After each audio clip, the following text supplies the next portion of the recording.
신청한 바지락 양식장의 위치가 바뀌면서 면적이 절반으로 줄었다며 어민들이 반발하고 있습니다.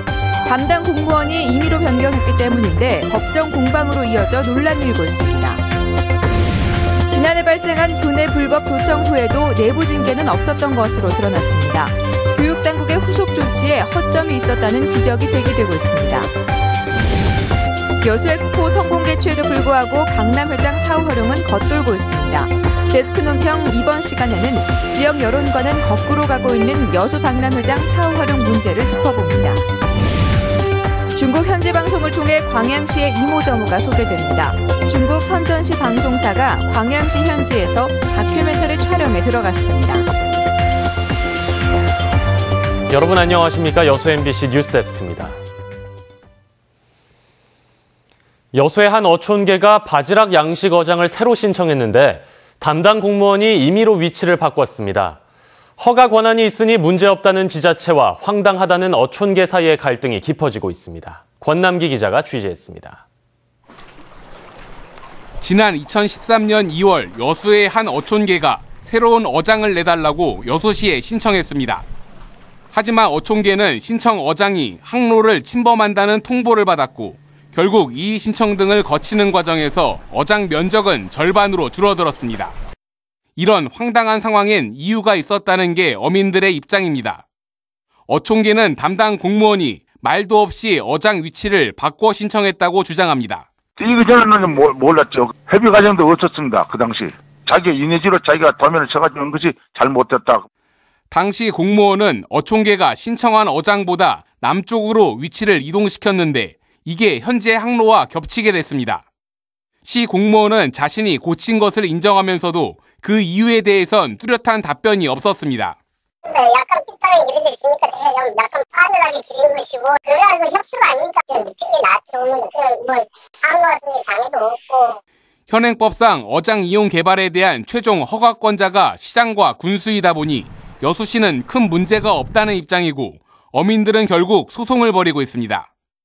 전라남도는 앞으로 개발 지침에 주민 협의를 강제하는 규정을 넣을지 검토하고 있습니다. MBC 뉴스 권남기입니다. 국회 정치개혁특별위원회가 국회의원 선거구 획정 기준에 대한 논의에 본격 착수합니다. 정개특위는 선거구 인구 편차를 2대1로 축소해야 한다는 헌법재판소의 결정에 따라 이를 반영한 선거구 획정 기준을 공직선거법에 반영하기 위해 오는 27일 선거구 획정 기준 공청회를 실시하기로 했습니다. 정개특위는 이르면 다음 달 선거구 획정 기준을 공직선거법에 반영해 본회의에서 통과시키고 독립된 선거구 획정위원회가 인구와 지역 대표성을 반영한 선거구 조정안을 마련하도록 할 방침입니다. 지난해 순천의 한 초등학교에서 벌어진 불법 도청 사건이 한동안 떠들썩했습니다. 직원들 몰래 녹음기를 설치한 행정실장이 결국 집행유예와 자격정지형을 선고받았는데 교육당국이 석 달이 넘도록 징계를 하지 않은 사실이 드러났습니다. 보도에 문영철 기자입니다. 사무실 캐비닛 위에 녹음기를 설치해놓고 직원들의 대화를 몰래 녹음했다 기소된 초등학교 행정실장 54살 서모 씨.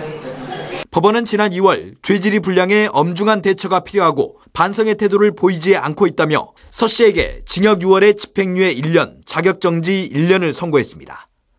교육당국은 1심 판결 이후 서 씨를 징계 조치하기로 했지만 석 달이 넘은 현재까지도 징계는 이뤄지지 않고 있습니다. 서 씨가 소속된 여수교육지원청이 판결 사실을 뒤늦게 알았기 때문입니다. 4월 중순까지도 아직 안 났다라고 이렇게 이야기를 해요. 그럼 저희들이 그 내용을 알 수 있는 길이 없지 않습니까?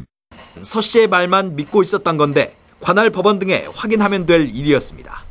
그럴 경우에는 여기서 적극 행정을 해야 합니다. 본인을 이제 믿지 못하니까 그 통지서를 보내달라. 이것도 좀 약간 미심쩍다 그러면은 그거 통지서 관련 내용으로 해서 이대로 형이 확정된다면 당연 퇴직 사유에 해당하는 중대한 사안인데도 결국 서 씨는 아무런 조치도 받지 않고 3개월 이상 여수의 한 초등학교에서 근무를 계속해왔습니다. 이거 빨리 좀 조치를 해야 될 상황인 것 같다라고 여수청에다가 이야기를 하고 거기서도 이제 확인해가지고 올라온 것 같아요. 요구가. 지난해 순천교육지원청도 도청 사건 직후 서 씨를 규모가 더 큰 학교의 행정실장으로 발령을 내 논란을 일으켰습니다. 불법 도청 사건에 미온적으로 대처해 비판을 받은 교육당국이 후속 조치에서도 또 하나의 허점을 드러냈습니다. MBC 뉴스 문형철입니다. 중국 선전시의 현지 방송 다큐멘터리를 통해 광양시가 소개됩니다. 광양시는 중국 선전시 방송사가 선전시 경제특구 선정 35주년을 맞아 하늘 아래 친구들이란 제목으로 제작하고 있는 다큐멘터리에 광양시가 소개될 예정이며 오는 25일까지 선전시 방송 취재진이 광양을 촬영한다고 밝혔습니다. 광양시는 이번 방송을 1,500만 명의 선전 시민과 함께 선전시에 입주해 있는 250여 개 글로벌 기업에게 광양항 배후단지를 홍보하는 기회로 활용하고 중국인 관광객 유치에도 도움이 될 것으로 기대하고 있습니다. 3년 전 여수세계박람회의 감동은 아직도 생생합니다. 그런데 성공적이었다는 여수엑스포가 남해안 발전의 미래 비전이 되지는 못하고 있습니다. 거꾸로 가고 있는 정부의 사후 활용 구상에 대한 최우식 보도부장의 데스크 논평입니다. 2012 여수세계박람회가 열린 지 어느덧 3년이 지났습니다. 그러나 아직까지 박람회장 사후 활용 문제는 뚜렷한 방향을 잡지 못하고 있습니다. 특히 최근에는 정부의 사후 활용 계획 변경안에 매각 처분 방침이 포함된 것으로 알려지면서 지역민들로부터 우려를 넘어 분노까지 사고 있습니다. 정부로서는 2조 원 이상을 쏟아붓고도 앞으로도 예산을 투자한다는 게 부담스러울 수 있습니다. 그러나 2조 원의 예산을 보존하기 위해 아까운 시설들을 매각해버리고 고작 3,800억 원을 회수하기보다는 이를 토대로 3조, 4조 원의 수익을 낼 수 있는 사후 활용 구상을 만들어달라는 게 지역의 요구입니다. 또 엑스포 당시 전 세계에 선언했던 여수 프로젝트를 실천해달라는 얘기입니다. 박람회의 가치와 정신을 계승하고 해양관광의 선진지가 될 수 있도록 정부가 공공시설 투자에 나서라는 겁니다. 이를 위한 구체적인 제안도 있습니다. UN 녹색기금 여수 분원이나 동아시아 기후변화 NGO 센터 등 국제기구 유치에 적극적인 지원을 요청하고 있습니다. 일부에서 제기하고 있는 UN 기후변화 협약 당사국 총회를 유치하자는 의견도 실현 가능성과 효과면에서 긍정적으로 검토할 필요가 있습니다. 캠코, 즉 자산관리공사의 매각을 위탁하는 방식은 이 모든 취지를 무색하게 하는 동시에 박람회장 땡처리에 불과하다는 지적은 그래서 일리가 있습니다. 정부는 여수엑스포를 국토균형발전 차원에서 남해안 시대를 열어갈 원동력으로 삼고 이를 위해 박람회장 사후 활용의 중요성과 가능성에 다시 한번 주목해야 합니다. 데스크 논평입니다. 재보선 참패 이후 새정치민주연합이 혁신과 수습책을 놓고 내홍에 휩싸인 가운데 지역의 일부 인사들이 주승용 의원의 내년 총선 불출마를 촉구했습니다.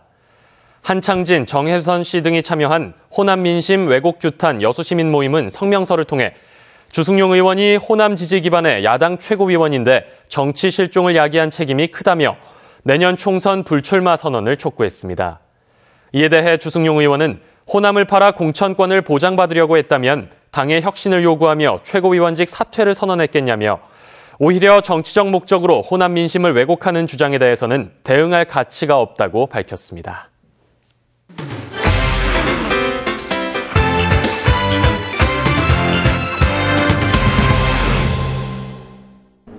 제3회 순천만 세계동물영화제가 동물들과 함께하는 이야기를 주제로 오늘 오후 순천만 정원 무대에서 개막해 앞으로 7일간 24개국 60편에 이르는 다양한 장르의 동물영화가 순천만 정원과 조례호수공원, 시립도서관 등에서 무료로 상영합니다. 또 국제도구쇼를 포함해 반려동물과 함께하는 힐링 산책과 힐링 캠핑 등이 잇따라 열리고 반려동물 관련 업체들이 참여하는 반려동물 산업박람회도 함께 열립니다. 제16회 고흥 녹동 바다불꽃축제가 오늘부터 25일까지 녹동 신항 일원에서 축하 공연과 주민 위안잔치, 치어방류, 맨손 물고기잡이 체험, 활어회 무료 시식 등 다채로운 볼거리와 먹거리 행사로 꾸며집니다. 또 하이라이트 행사로 밤 10시 반에는 녹동 신항 밤바다를 불꽃으로 화려하게 수놓는 불꽃쇼가 축제 기간에 펼쳐집니다. 여수경찰서는 초등학교와 150m 거리에서 스포츠 마사지 휴게텔이란 간판을 걸고 여성 2명을 고용해 성매매를 알선해온 혐의로 어젯밤 업주 68살 장모 씨를 입건해 조사하고 있습니다.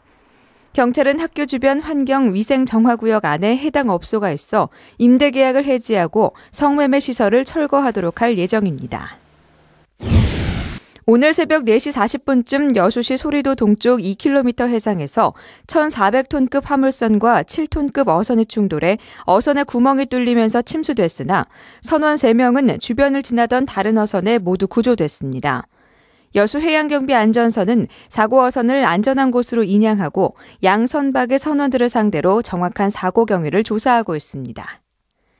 지금까지 데스크 단신이었습니다. 다음 뉴스입니다.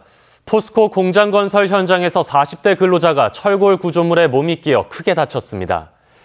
오늘 오후 2시 40분쯤 광양에 있는 포스코 합성 천연가스 공장 건설 현장에서 크레인에서 작업하던 47살 박모 씨가 철골 구조물에 신체 일부가 끼이면서 크게 다쳐 병원으로 옮겨졌지만 중태입니다. 고용노동부 여수지청은 사고 현장에 대해 작업 중지 명령을 내리고 감독관을 파견해 정확한 사고 경위를 조사하고 있습니다. 광양경찰서와 광양생활안전협의회가 오늘 운전 중 휴대폰 사용 금지 캠페인을 벌였습니다. 광양경찰서 관계자는 교통사고 10건 중 6건이 운전 중 휴대전화 사용으로 인한 것이라는 통계가 있다며 주의를 당부했습니다.